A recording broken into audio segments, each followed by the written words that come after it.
So, ay hindi pa Mother's Day. Amen.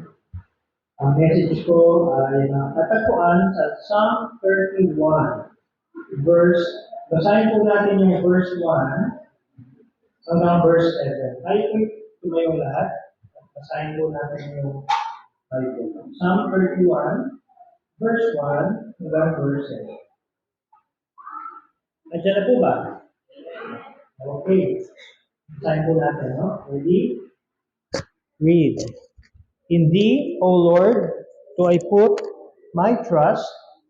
Let me never be ashamed. Deliver me in thy righteousness. Bow down thine ear to me. Deliver me speedily. Be thou my strong rock for an house of defense to save me. For thou art my rock and my fortress. Therefore, for thy name's sake, lead me and guide me. Pull me out of the net that they have laid privily for me. For thou art my strength. Into thine hand I commit my spirit. Thou hast redeemed me, O Lord God of truth. I have hated them that regard lying vanities, but I trust in the Lord. Verse 7, I will be glad and rejoice in thy mercy, for thou hast considered my trouble. Thou hast known my soul in adversities. Tayo po'y manalangin. Our great and precious God, we thank you once again that we can study your word, and we pray that this morning we will be able to go through Psalm 31 and understand how we can find confidence and trust in you. This is our prayer. In Jesus' name, amen.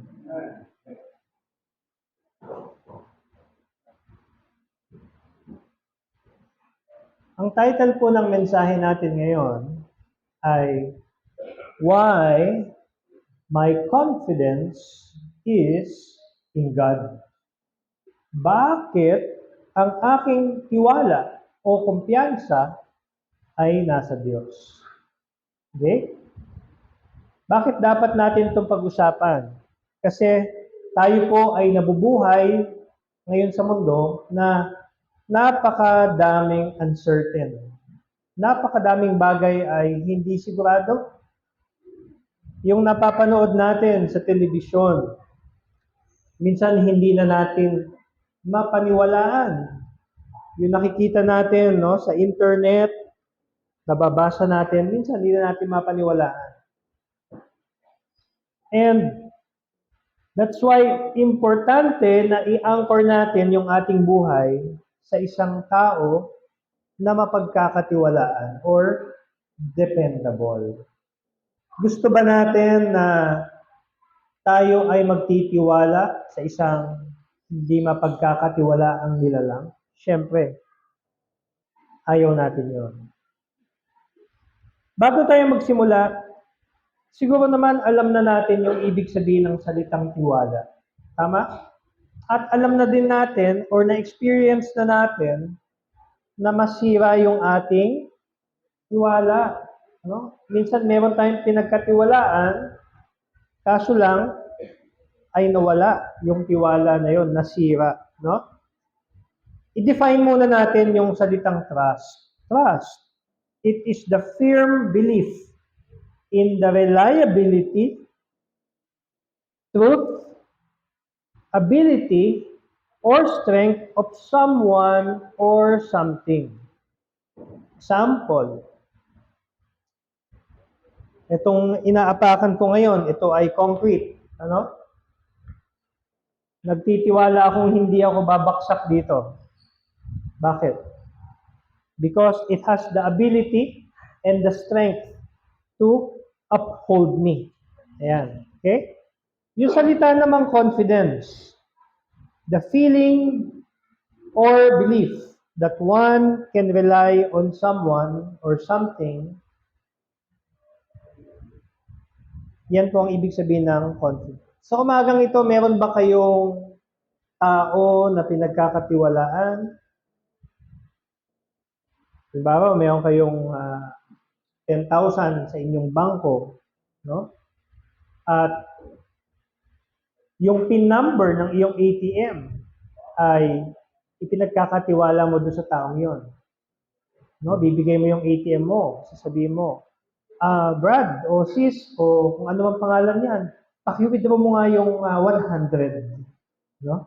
Doon sa aking bangko, mag-withdraw lang 100 pa, no? At ibibigay mo yung iyong ATM, no?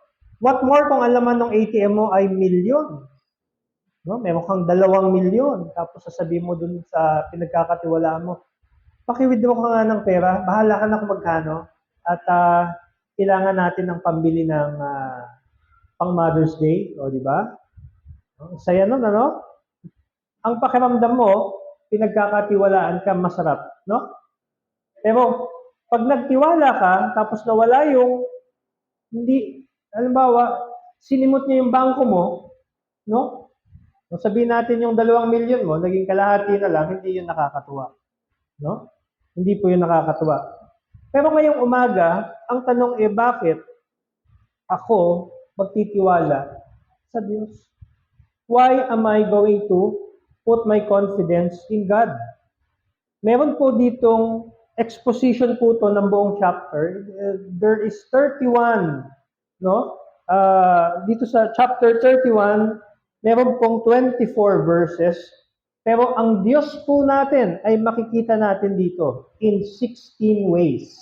No? We will see God in 16 ways. Kilala niyo na ba ang Panginoon natin ay madami siyang mga katangian. Number 1, no? We have to understand the nature of God's trustworthiness. Bakit po siya mapagkakatiwalaan? Because nature niya po yun. Tayo, nature natin na tayo ay sinungaling. Alam niyo po ba yon? Ang taong hindi nagsisinungaling ay sinungaling. Bakit? The Bible says, all men are liars. Oh, the Bible says, there is none righteous. No, not one. Walang matuwid. Kahit kalbo, may baliko. No? In verse 1, basahin po natin, in Thee, O Lord, do I put my trust. Let me never be ashamed. Deliver me in Thy righteousness. Ano po ang makikita natin dito? Sabi po dito, do I put my trust? Why are we going to put my trust? Unang-una ang nagsasalita po dito si King David. And King David, at this moment sa kanyang buhay, ay may pinagdadaanan. Ang gaan pakinggan, no? May pinagdadaanan siya. Pero kung alam mo kung ano yung pinagdadaanan ni King David, baka hindi yun, baka ang gagamitin mo, meron siyang terribleng problema, no? Which is, alam po ba natin yung salitang fugitive? A man who is running away from home. No? A man who is running away from home. He is a fugitive. Hinahunting po siya and he was very fearful for his life. And so, sabi ni David, sa'yo na ako, Panginoon, hindi ako mahihiya, i-deliver mo ako, deliver me in thy right. Alam niyo tayo, natural sa atin magtiwala sa tao. Cursed is the man who trusts in man.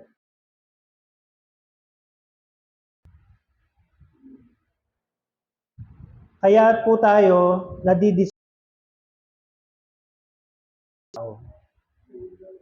proven na po yan. No? Proven na po. Second man, kinalaban ng pastor. Vice President, kinalaban ng presidente. No? Kanyang tatay. Tatay, kinalaban niya ang kanyang anak. Nilalang, kinalaban niya ang kanyang Diyos. It is proven that man is a rebel. Rebelde po ang tao. Kaya, cursed is the man, sabi ng Bible, Jeremiah chapter 17, verse 5 to 7, and makes his flesh his strength. Paano po yung aking asawa, hindi ko ba pagkakatiwalaan? Pagkakatiwalaan natin kung sino yung gusto natin pagkatiwalaan, pero yung ating bottom line, ang ating pundasyon ng tiwala ay sa Diyos.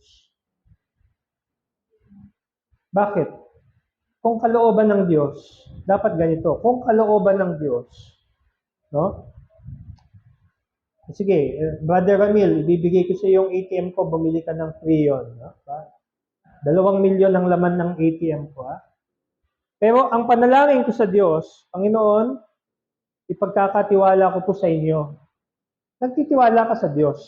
At nagtitiwala ka naman doon sa tao na gagawin niya yung tama. Kung hindi niya ginawa yung tama, ang tiwala mo pa din ay nasa Diyos. Panginoon, bahala ka na. Amen? Diba?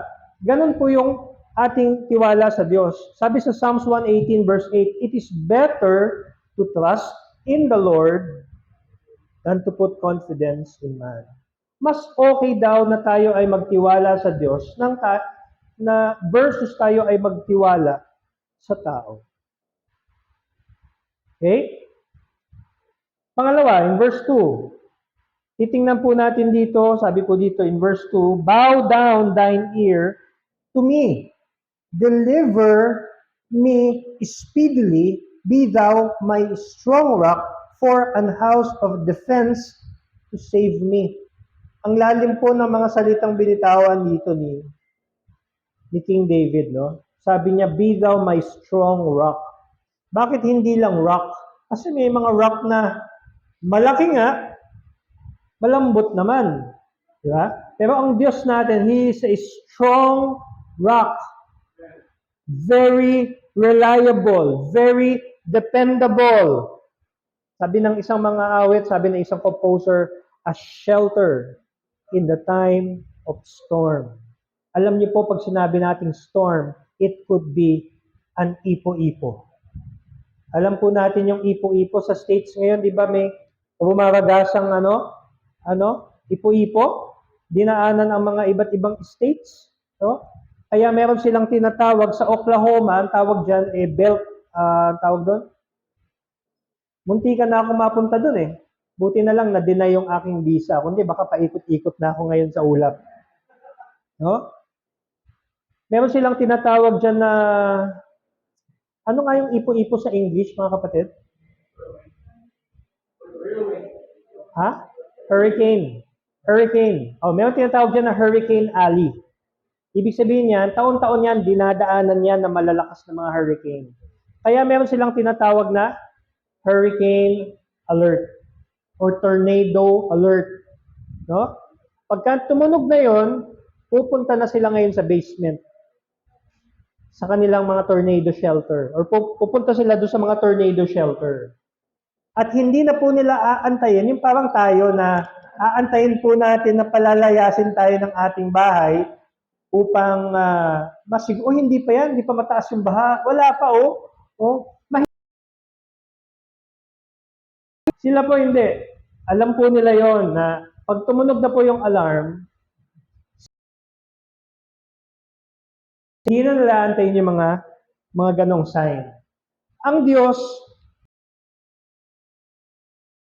tornado shelter.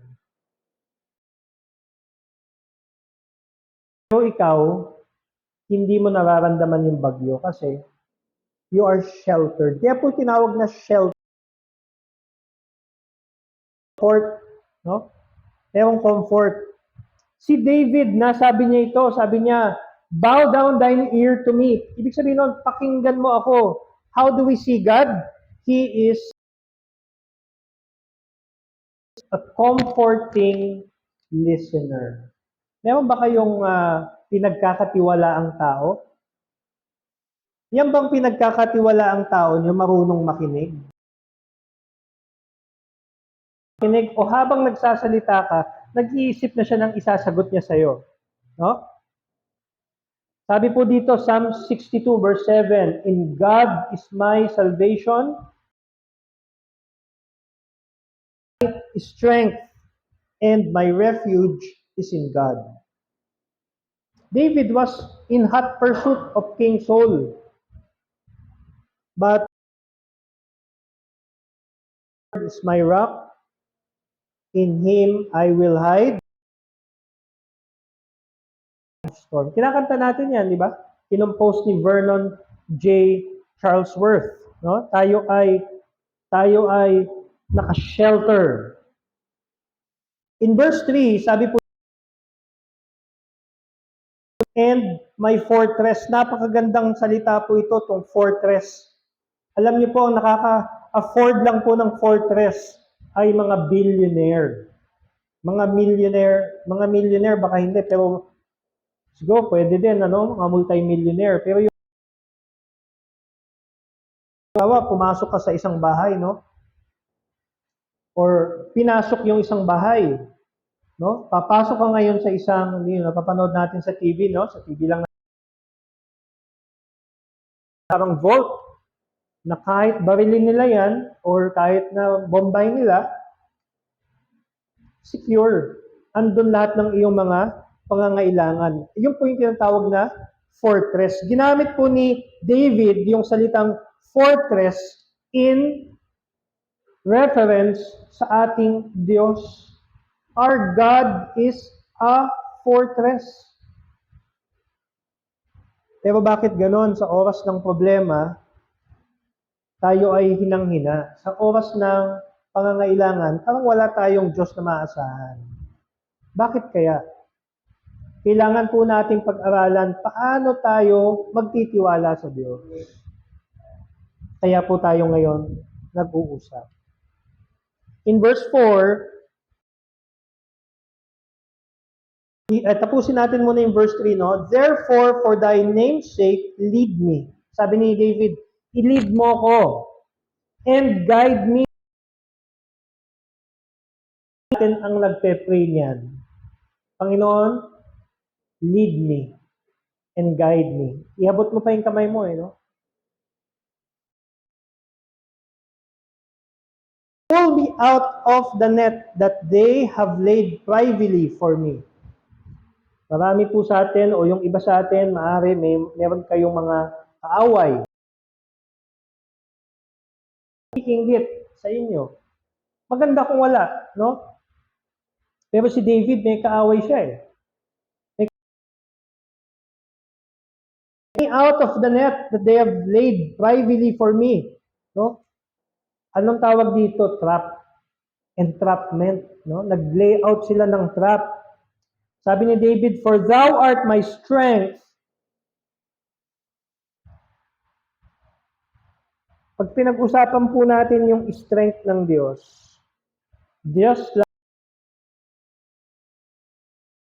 wala pong makaka-kontra. No? Kahit yung strongest man in the world ay no match sa strength ng Diyos. Pinag-uusapan namin kahapon yung size ng kagabi pala, yung size ng brain ng Diyos. Ang size ng brain mo ay sinlaki lang ng baseball. Kung malaking tao ka, baka softball ang size ng brain mo. But imagine, God is big. So imagine how big His brain. Imagine how great His mind. What more, His strength. The strength of God. Unimaginable. Unimaginable. Sabi sa Psalms 8,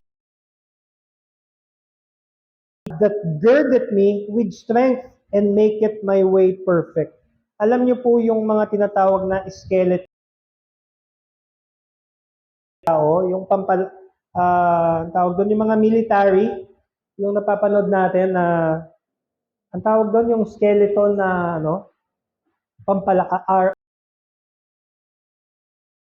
pinapalakas nila, ine-enhance nila yung strength ng humans, no? Ang frame sa katawan, no? Totoo yan eh, ginagamit na yun ng Halimbawa, kailangan mo mag-lift ng kotse.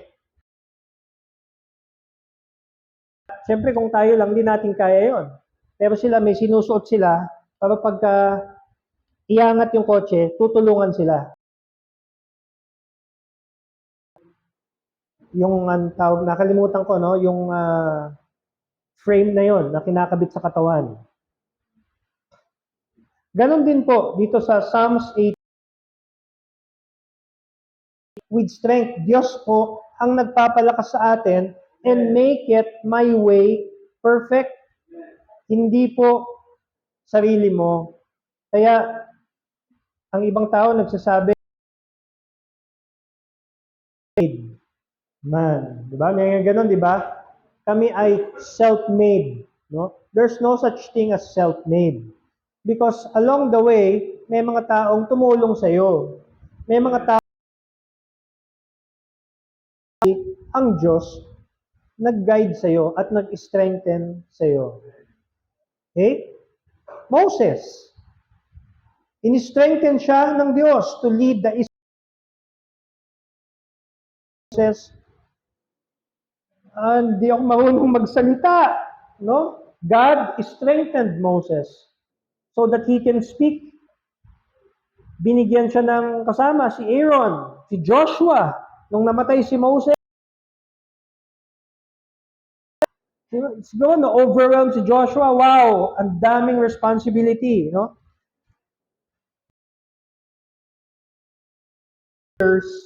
Will know the responsibility that they have is when wala na yung kanilang leader. If you are isang lamay the other night, and nagkwekwentuhan kami nung pinsan ko, sabi ko, we are already in our 40s, tayo na halos ang in charge. Na yung mga in charge, tayo na yung nagiging yung mga teachers sa seminary na mamatay na, no? Madami pong mga na po ang mga ngalaga tayo ng mga next generation. Na tayo ay hihingi ng strength sa Diyos. Strengthen David, Israel. Bakit po? Si David ano lang,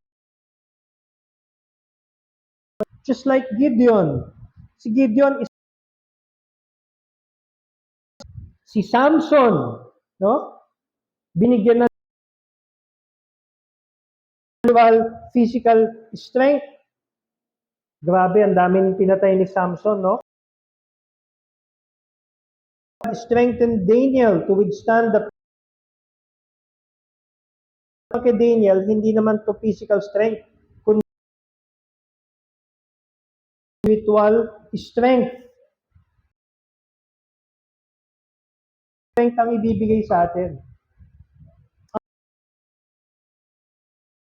Diyos, i-enable niya tayo. Sabi po dito, into thine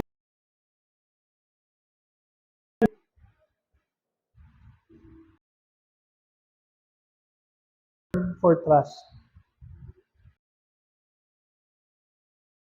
Nakatiwala niya yung kanyang espiritu sa Diyos. Bakit? Because God, again, is in verse 6, sabi po dito, I have hated them that regard lying vanities, but I trust in the Lord. God is trustworthy. In verse 7, sabi po dito, I will be thy mercy, for thou hast considered my trouble, thou hast known. Ano pong ibig sabihin nito? For thou hast known my soul in adversities. Ipinapakilala Diyos, kilala kanya in the midst of trouble, and that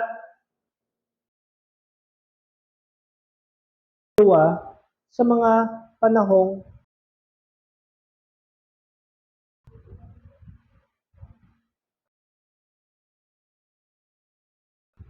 ang tawag po dito He is our confidant.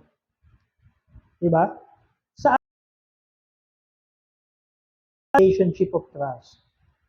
No? Minsan talaga kaya yung mga lalaki ng mga babae. Kasi may trust na nabumuo. Delikado.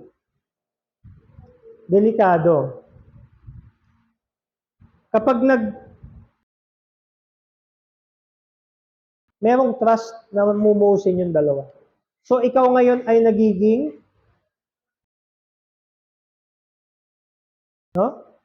si David, thou hast known my soul in adversities. Ibig sabihin, na-experience na ni David. Na kapag may sakuna, may problema, andyan, mapagkakatiwalaan. In verse 8, and has not shut me into the hand of the enemy,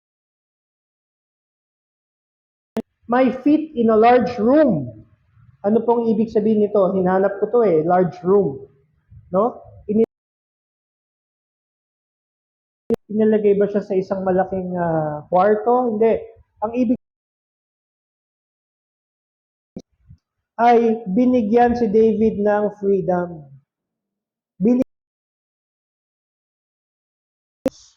Yun po ang ibig sabihin nito. God is our liberator. Kasi ang mga ibang mga religion, hindi po tayo pinapakawalan. May nabalitaan ako, no? Isang tayo nag-post, no? Meron daw couple sa church, nag-loan sila. Tapos pinuntahan daw ng church at hinihingi yung tithes nung ni-loan nila. Pag may nagpunta po sa inyo at naningil ng tithes, scam po yun. Ano po? Hindi po tayo ng tithes. It is between the individual and God. Okay? So, malaya po tayo. And David, yun po ang binibigay ng Diyos. Sabi po dito, have mercy upon me, O Lord, for I am consumed with grief. Ibig sabihin, wala na, negative na.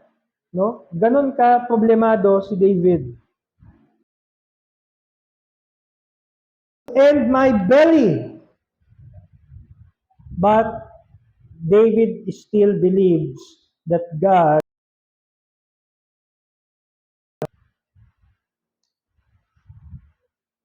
in verse 10, ito na po dito, si David po, kaya tayo po, kung tayo ay Kristiyano, hindi po masama na magsabi ka ng sama ng loob mo sa Diyos. Because God, the rock, in verse 10, sabi po dito, for my life is spent. Sabi ng, si David, hari yan. Si David, ang dami niyang victory, ang dami niyang may pagmamalaki. Si David, ang dami niyang anak, ang successful na tao niyan. moments, David said, "For my life is..." Ano yung nakikita natin sa social media? Walang mga problema? Yan.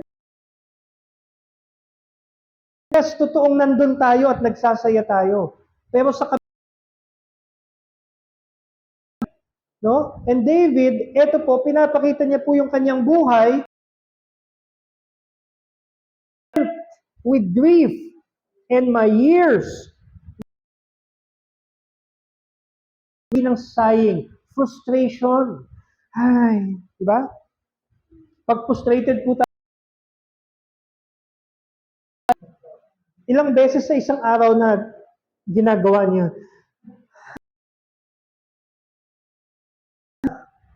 Ano pa? My goodness. Di ba? Panginoon. Di ba? And niya, my strength faileth because of mine iniquity. Bakit nanghihina si David? He acknowledged that he sinned. And tayo din. Kaya tayo nanghihina.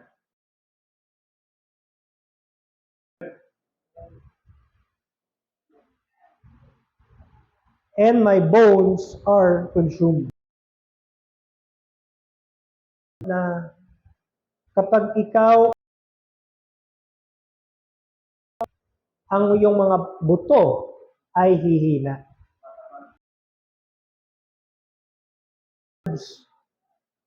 Ano yung sabi sa Proverbs? A merry heart doeth medicine. Ano pa yung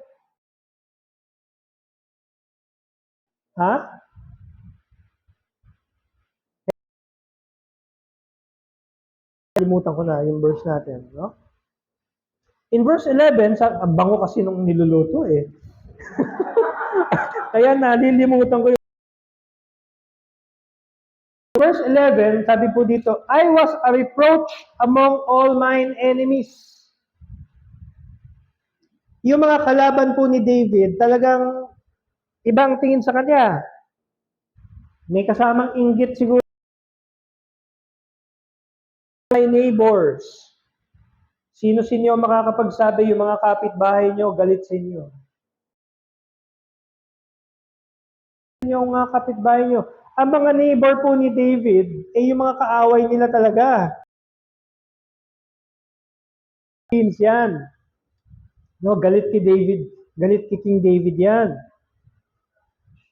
And a fear to mine acquaintance that they did see me without kita sa kanya, iniiwasan siya.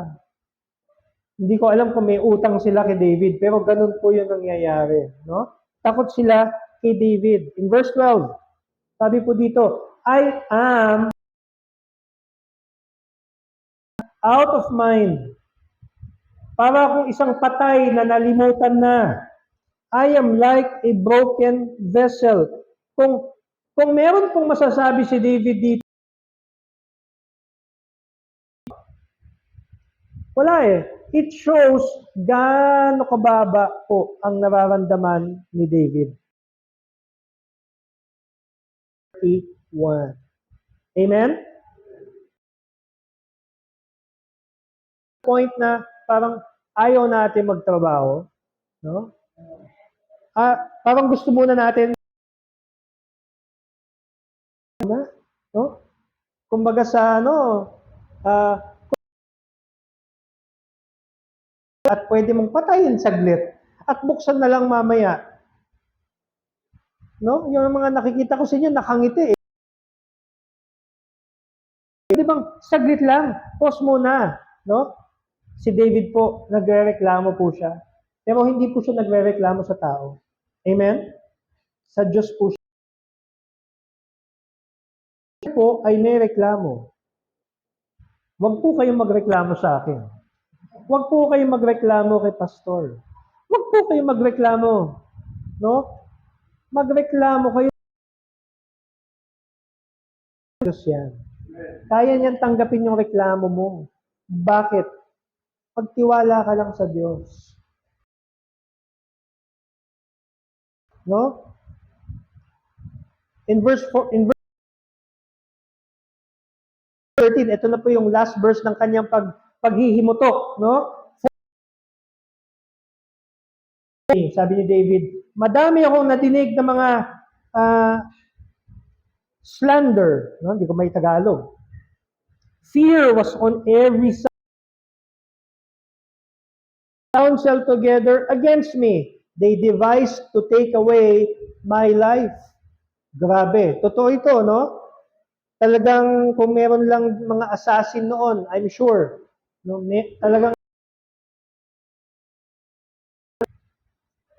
Pero alam nyo, in verse 14, sabi po, O Lord, I said, Thou art my God. Again, simula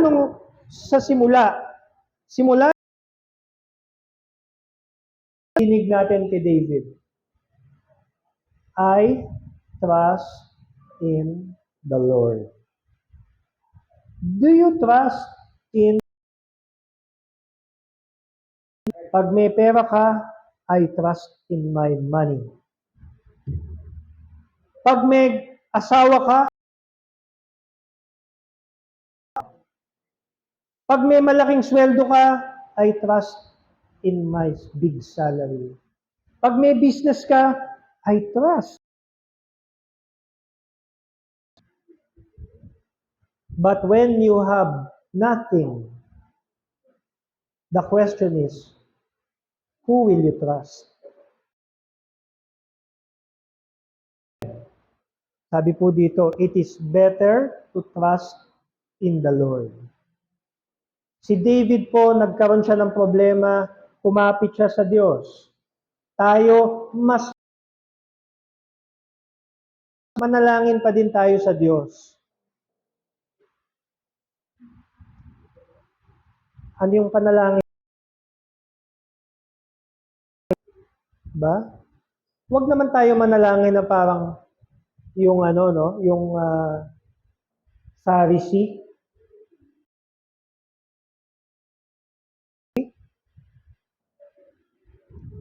Salamat at hindi ako katulad ngayon. Ang bango kasi nung niluluto eh. Bilisan na natin. Kaya may mga verse 15, my times are in thine hand. Pinapakita po ay nasa kamay ng Diyos. Deliver me from the hand of mine that persecute me. Anong sinasabi po dito? God's protection and is there when we put our trust. Mga malalaking tao, mga kilalang tao, nagtitiwala sa Diyos. Itinatag yan ng may tiwala sa Diyos. Nasa kanilang charter yan, nasa kanilang constitution, nasa kanilang pera yan, nakalagay, in God we trust. Pero ang salitang trust sa panahon ngayon ay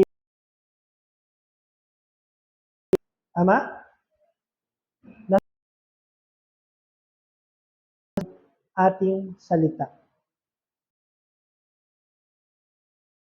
Ngayon, no? Dapat po ibalik po natin yon tayo. Pag may sinabi tayo, no? Pag sinabi mong magpapakain ka ng Mother's Day, sinabi mong ilalabas mo yung nanay mo, yung asawa mo, sa labas. Di ba? Papakainin sa labas, kakain. God's protection and deliverance is there to 16. Make thy face to shine upon thy servant, save me for thy face to shine. Ibig po ba sabihin yan, si David bumibili ng mga skincare? Hindi po. No? Hindi po yon. God grants favor and grace to David. Yun po yung hinihingi ni David, yung favor ng Diyos. Hindi po skincare set. Ano? Favor ng Diyos at grace. No? Save me for thy mercy's sake. In verse 17, sabi po dito, let me not be ashamed. Normally, tayo po ay nahihiya pag may nagawa tayo. Tama? Oo naman, dapat lang. Pag hindi ka nahihiya, alam mo, may utang ka, tapos hindi ka nahihiya. O kaya naman sabi mo, may atraso ka, tapos normal lang sa atin na mahiya. Pero sabi ni David, let me not be ashamed, O Lord, for I have called upon Thee. Gusto po ng Diyos na tayo ay lumalapit sa Kanya. Hindi naman po magsusumbat ang Diyos na parang tao. Oh, sabi ko sa iyo ganyan tao, di ba? Ikaw kasi, ganyan ang tao no? Pag lumapit ka sa Kanya, di ba? Ganon. Ang Diyos po hindi ganyan. Oo. Tayo, ganyan tayo. Sabi ko sa iyo yung pinasok mo networking, wala yan Ganon, di ba? May mga patutsada tayo pag sumbat. Ang Diyos, wala po. In fact, God is encouraging us, no, na lumapit sa Kanya. Huwag tayong mahiya.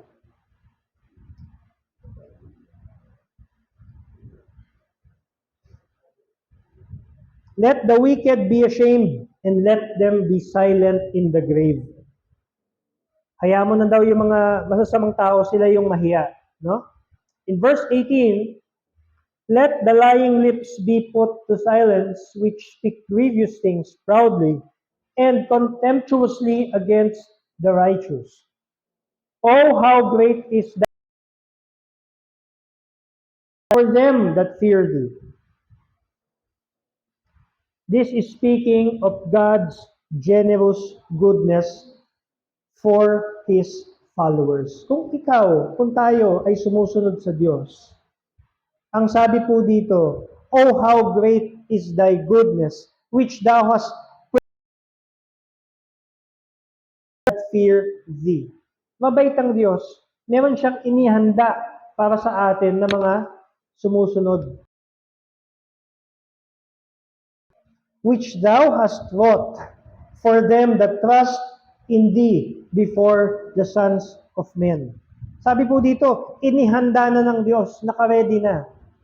Ginawa na, past tense na to no? Which Thou hast wrought for them that trust in Thee before the sons of men. In verse 20, Thou shalt hide them in the sight of man. Thou shalt keep them secretly in a pavilion from the strife of tongues. Ay divine protection. No?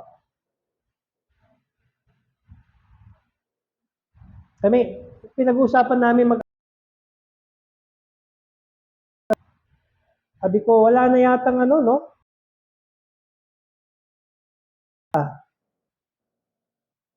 Kasi nakikita namin, yung iba, electric fence. Yung iba naman, may mga barbed wire. Yung iba naman, may mga patusok. Dito. Pero, subdivision yun. Di ba?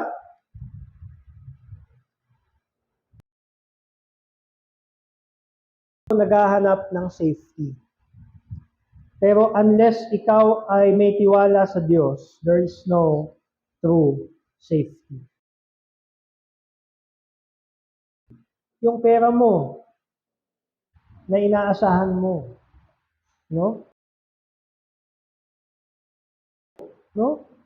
Siguro, ang tingin natin sa sarili natin, no? Ay mukha tayong, lalo na yung mga bata. O pagtanda nyo, wrinkles. Yeah? Magkakaroon din kayo ng eye bags. Lilipan, kagandahan. But, yung pag-asa natin sa Diyos, in verse 21, sabi po dito, bless me His marvelous kindness. Ito po yung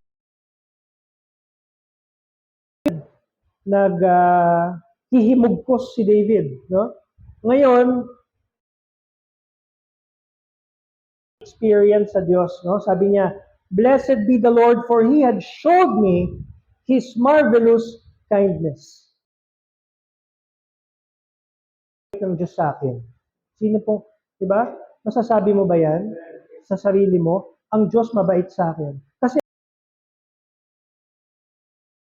ang Diyos mabait sa akin, buti na lang. Hindi, artista. Hindi, joke lang. Inaantok na kayo eh. No? Si Brother John, di ba Brother John? Mabait ang Diyos sa atin. No.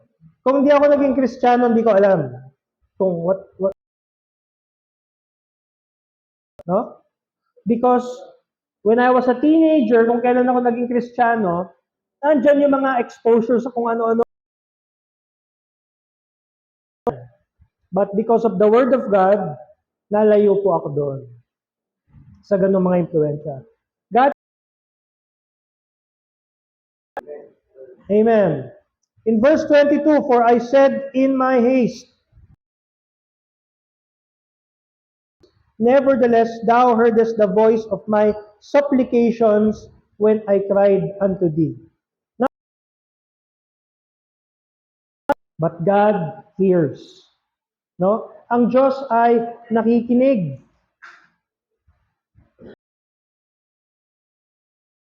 Can guarantee that God is always listening. He will never. Ako ganun eh. No? Ano nga ulit? No? Always listening to you. He is always attuned to you. There is no moment in time into you. Naniniwala ba kayo doon? Ay, busy ang Diyos. Sa dami ng bakit niya ako pagtutuunan ng pansin? Ang busy ng Diyos. Mas madami pong tenga ang Diyos, no? Kesa sa mga bibig. Kung pwede lang tayo mag-drawing ng Diyos niya, 10 billion ears. Because God can listen. Ganon siya, kagaling, no? In verse 23, oh, love the Lord, all ye saints, for the Lord preserveth the faithful, and doer. God is a preserver and a rewarder. Ang Diyos po natin, kanyang salita, na-preserve na yung buhay na walang hanggan natin. Yung souls, and He is able to preserve our nag-aalala what will happen pag 20 years from now. No? What will happen? Kaya mangyayari mamaya? Yung mga tayo, no? Nag-aalala tayo.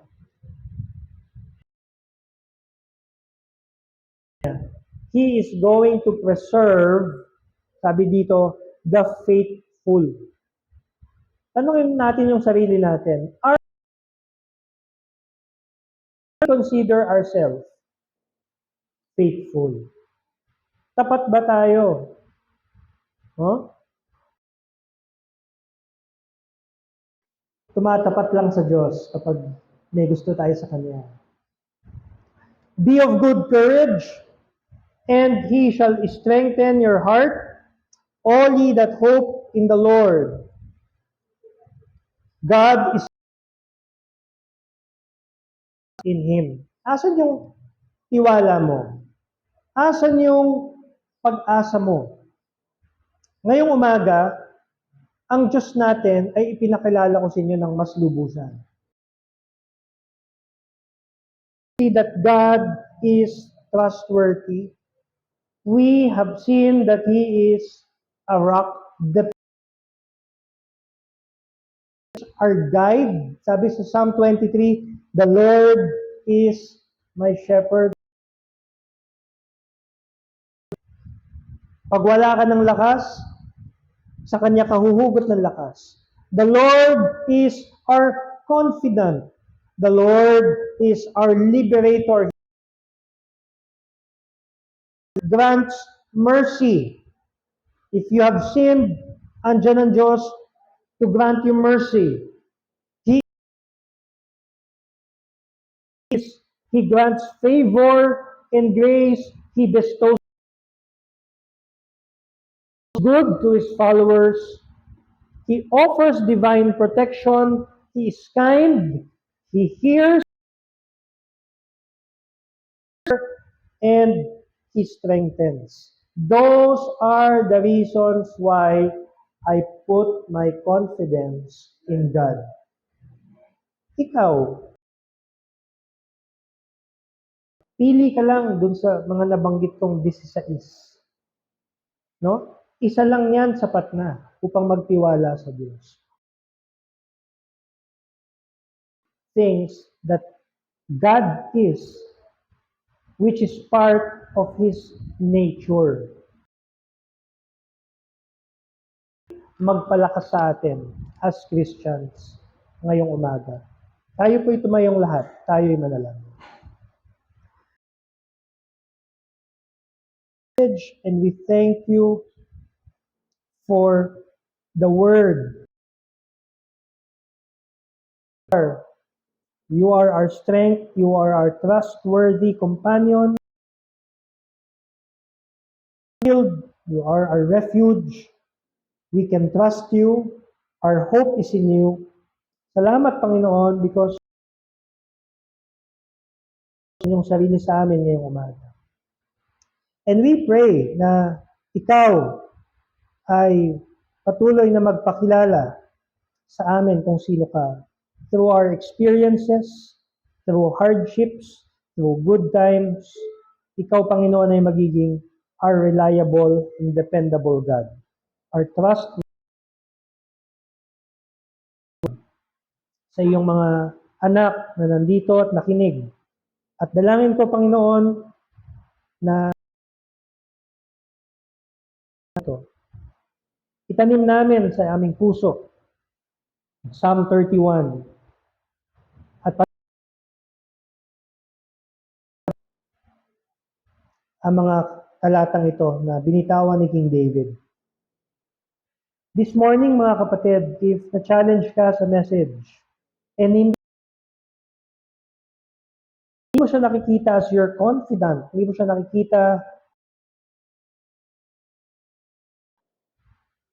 nakikita as someone who holds your future.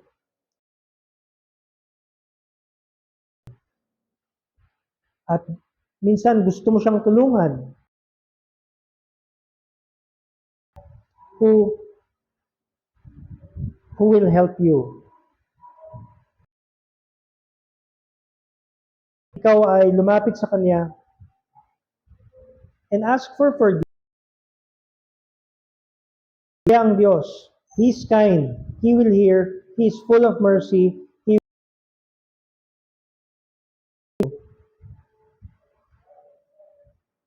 Thank you, Lord, for helping us understand as you are sa inyong salita. And I pray na patuloy kang kumilos.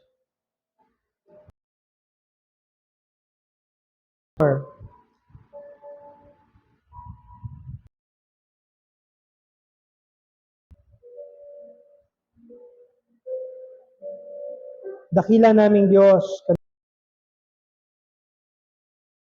bawat salita ng inyong mensahe, dalangin po namin ang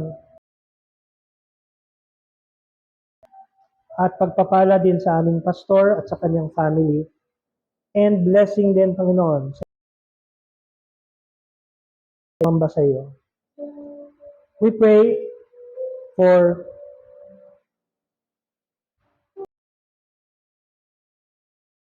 that each one of us, our desires and our hopes and dreams,